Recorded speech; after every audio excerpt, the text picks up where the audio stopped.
But first, I'd like to talk to you a little bit about why we're here. And in order to do that, I actually have to get this thing to move forward and take a look at our wonderful state of California. You know, we're all Californians, and we all know the size and scale of our state. We have 6.25 million students. And if you saw that little loop, that little video that we had on the front end, each of those 6.25 million students is an individual with an individual dream. And our dream as educators, and our role as educators, as community leaders, as elected officials, is thinking about how we can help to fulfill that dream. Another interesting fact about the state of California, we have 3.2 million Latino students in this state.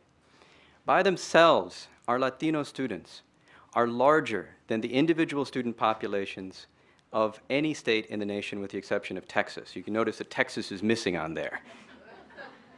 So, as you know, we're a big state and we're a diverse state. And we're a state that's changed a lot over the course of the last 15 years. Take a look at what we looked like in 1993, 1994. This is our student population. 42% white, 37% Latino, 8% Asian, 9% African American. And take a look at what we look like now. 52%, 51% Latino, 8% Asian, 7% African American, 27% white. And a group of other students from all over the world, from all over the globe, with different languages, different strengths that they're bringing into our schools. Now, we have traditionally, in many ways, looked at this pie chart and at this mix of students from a very specific perspective, which is look at this diversity and think about the challenges that it poses. But when we think about us now, and being here in the heart of Silicon Valley, we can think of it also as look at this diversity and look at the strengths that these children bring into our classrooms. And look, as we are now in a global context, on how we can build on the individual strengths of each of these students to fulfill their individual dreams, address their needs, and really make California competitive and strong moving forward into the rest of the century. But then, and as many of you know, we do have some cracks in our education system, starting with the elementary grades. We know that there's a 30-point achievement gap for African American and Latino students starting in the 4th grade. And we know that gap expands over time. We know that as students move through this pipeline, it's wonderful now that elected officials, that our education leaders around the country are talking about it as a pathway or a pipeline, rather than just distinct parts.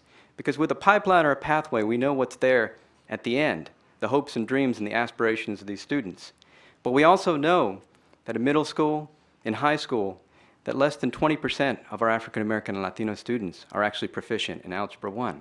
And when we think about that as a gateway in this pipeline to college and career success, we know why some of these students are falling off those pathways and falling off that pipeline. And as we see, moving into the high school years, more and more students falling off those pathways. And the reason that they're falling off is a crisis that we all know in this room, and that's the dropout crisis. Nearly 40% of our Latino and African American students drop out by the end of high school. And that's a crisis for the state, again, when you think that those two groups of students are 60% of our state's student population. So walking through that gauntlet, we know there are students that come out on the other side. But how many of those students are really prepared for college and career? And the statistics bear it out, that less than 25% of them actually take the A to G course sequence and pass that sequence so that they're eligible to enter our UCs or CSUs. And then, for those that make it to the end of that pathway, very few of them are actually prepared for college-level work. Based on the results of the AEAP, we know that less than 10% are prepared for college-level work in English language arts. But at the same time, we can see this with our eyes. We know when we walk into community colleges that we see numerous remediation courses. And we also know that at the CSUs, the 6-year graduation rate for Latino and African American students is less than 40%.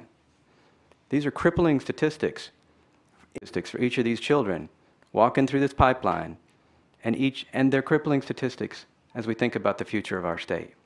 So what can we do?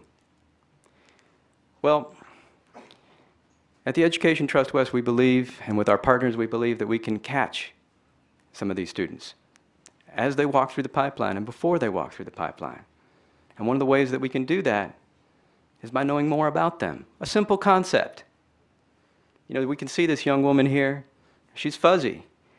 But you think about her, and you think about what builds her complex journey through that pipeline. And here's a little bit of information that we often don't have at the school district level.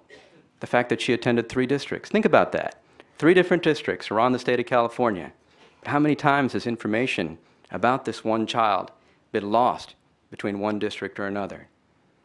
And what's been the impact on that child and on her teachers in the classroom as they reinvent the wheel over and over again, and the principals as they retest the same children over and over again when the information should be readily available. And think about her in terms of the one district. She's in one district, but she's been to 3 schools, 3 different levels. She could have been in elementary, middle, and high. But how easy has the data moved from an elementary to a middle school, or from a middle to a high school? And what does that data show, and what does it tell? How many times have, again, teachers reinvented the wheel by not having the information that they needed to change this individual child's life, build on her strengths, address her needs, and move her into a college and career-ready pathway? Well, we all know one critical factor is in the number of days of absence. And that little piece of information, again, sometimes it's sudden, sometimes it just appears on a child's pathway. But it's not known by the teachers, it's not known by the principals. And it can make a critical difference, particularly since days of absence are a critical indicator of dropout for that child and her future. And then, what about her achievement? Again, just basic information that could be passed from one teacher to another, one student to another, students to parents, principals to principals, should be passed with the click of a mouse. And here's just some basic information about this child. Strength, math, area of need, English language arts, benchmark assessment data that gets lost from school to school, district to district, teacher to teacher. But all of it, all this little pieces of information provides a blank, on this blank sheet on the left-hand side, provides a fuller picture of this child. And it's information that can be passed in between each of those levels to make critical decisions at the classroom level, critical decisions at the teacher level, and critical decisions at the district level, particularly about the expenditure of resources, an issue that we talk about all the time in this state. Well, we know we have folks here, CCSA, Aspire, Fresno Unified, Desert Sands, Long Beach Unified, San Jose Unified, CalPAS, Teach for America, and folks from the state of Texas, all of whom are working on systems that provide far more complex levels of information than the tiny pieces of information that I showed you that isn't currently available. But the fact is that they're all just little shining dots on this map. And there's a whole part of our state, all that red area, where the same information isn't available to serve the needs of kids, to serve the needs of teachers, and to serve the needs of the rest of the adults in the system who want to do the right thing for them. And that's, I think, why we're here today. I mean, we all know this, and we can all see this in stark relief. But the fact of the matter is what we would like is for our system to shine in this way, and for this information to be interconnected so we can truly build on children's strengths, their areas of need, and bring California into the next century with a system that these children deserve and will help them achieve their dreams.